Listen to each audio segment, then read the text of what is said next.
Welcome to League Awesome's Information Resource Station with your hosts, Anthony Turpak and Matthew Kinmartin. Hello, America. Here's what happened in League Awesome Last week. We start off right where we left off last week with Shaking My Head Fam, still high. I mean really high.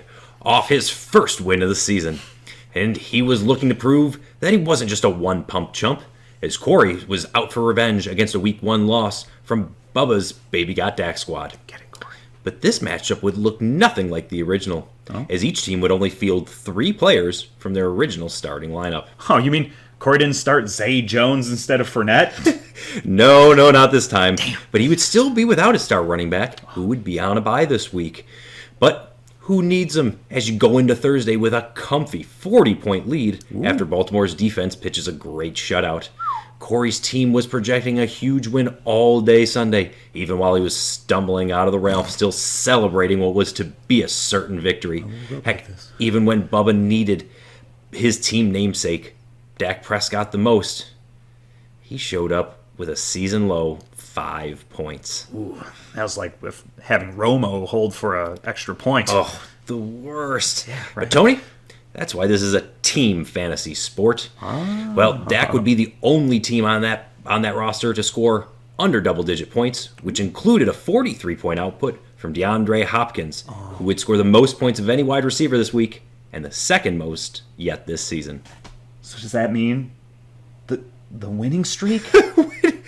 Winning streak. Now I'm shaking my head, fam.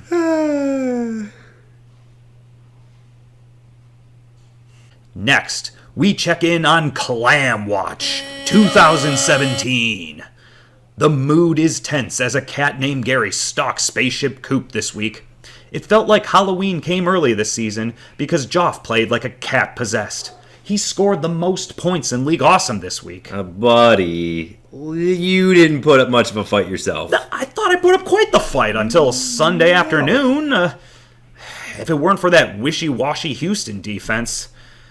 You know, let me ask you something, Matt. Yeah. Is it a good sign if you are happy that your defense just doesn't get you minus points?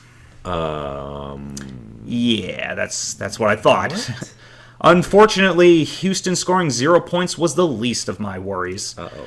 Geoff had 6 players that scored over the top scorer on Spaceship Coop. Of those 6, 4 of them scored over 20 points. I knew it was a throwaway week when I was going up against caliber like Ezekiel Elliott and Travis Kelce, who combined scored over 56 points, which was more than 7 players combined on Spaceship Coop. 7. Looks like Geoff was just trying to enjoy every last minute he can with Elliott before he rides the bench for the rest of the season. Bye. But as a wise man once said, I guess you could call it a great coaching decision resting players. So I decided to take the week off and do some maintenance on the Coop. She'll be back up and running just fine next week. Just you wait. Now that Geoff has had his retribution, let's take a look at the rest of the league and see if they'll get theirs with Matt. Hey! In our Data Information Center of Knowledge.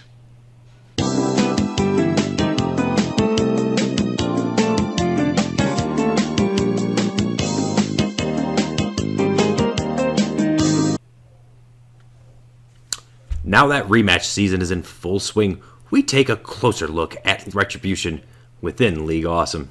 This is the first week in which you get a chance to stand up for yourself and correct the mistakes of weeks past. And with the holiday spirit, we here at the Dick are ready to give out some statistical tricks or treats. Now first with a trick. 3 out of the 4 winning teams from week 1 would end up scoring less points this week, while 3 out of the 4 losers from week 1 would end up scoring more than they did in their first matchup. Now for the treat. Well, that one's for me. As the only losing team that would show no improvement just happened to be Kuth. Thanks for that one, buddy. Now, would that necessarily mean revenge for the other 3 teams in their matchups? Well, trick again. As only 2 teams even would end up winning their matchups, even while they increased their score. But for that trick, there's always another treat. Again, for me, as that losing team was Corey. And I got to watch that roller coaster of emotions right from the beginning on Thursday when he was just so sure he was going to win, right up until, well, he didn't. But it was so good. I will tell you though, I think that might be all the tricks that this dick can handle, because I think I'm just ready for more snacks.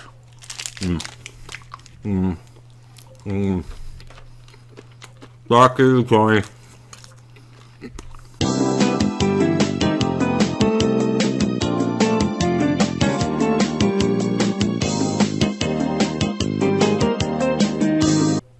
Excellent reporting there, Matt. Looks like there's a new sheriff in town when it comes to the dick. But I believe you spoiled the treat of our next matchup. Oh, buddy, if you think that's how in-depth I'm going on this beatdown, you are sorely mistaken. Listen, I made a promise, both to LAIRS and to myself last year. Okay. Never again would I allow the reign of Kuth, his terror, to be over this league. And I've held up my end of the bargain. With my 25-point victory this week over Anticipatory Quivers, I'm now 2-0 against last year's commissioner. But I do have to say, I'm pretty impressed with how well the team's starting to gel together. We didn't have a single offensive player that scored under double digits this week. Oh, hey, by the way, great job on benching the number one quarterback of the week, Russell Wilson, 10 minutes before kickoff. I did do that, didn't I? Yeah, you did. And you're lucky that didn't cost you a hashtag Rooks. No. That's just a great coaching decision. Listen, I was already well ahead after Minnesota just destroyed Cleveland. That's a huge lead by the time I even woke up Sunday morning. So the only thing that could have potentially beaten me at that point was another huge week from Amari Cooper. So I started Derek Carr just to make sure that didn't happen. Win's a win. Sure, but those 30 points you left on the bench could have got you into second place instead of fourth place. Oh. Wait. Hashtag Rook Steak. Hey, in our last matchup, we find that Dan has finally earned himself something other than the participation award. Really? All that and more on this week's NACL Upset of the Week. I know what you're asking. What could Dan possibly have done to earn something else besides that award? Right? He had 6 players score under 10 points this week. And his running back scored a combined 23 points, the lowest scoring output of that position this season. How is this the upset of the week? Well, if you look at Los Ingobernables, we see Kareem Hunt score for the 5th straight week, his lowest point total of the season. I wonder who called that.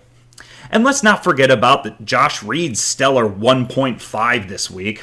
Well, but Brian did have 6 players that scored over their projections this week. But would it be enough for the powerhouse Deshaun Watson, who scored more than 5 players combined on Brian's team? Oh, no. Looks like Dan found a way to win the best way he knows how. Through participation. Yeah. Watson's points allowed Lamar Miller time to underperform and still win by the largest margin of victory this season. Wow. Espueno! Dan's victory brings Brian to 5-3 and back into a 4-way tie for first place. And Dan earns himself the title of KLAM Slayer. Well, that'll do it for all of us here at the League Awesome Information Resource Station. We'll see you next week. This is Halloween, this is Halloween, Halloween, Halloween, Halloween, Halloween, Halloween, Halloween. Tender rumblings everywhere. Life's no fun without a good scare. That's our job. Wow.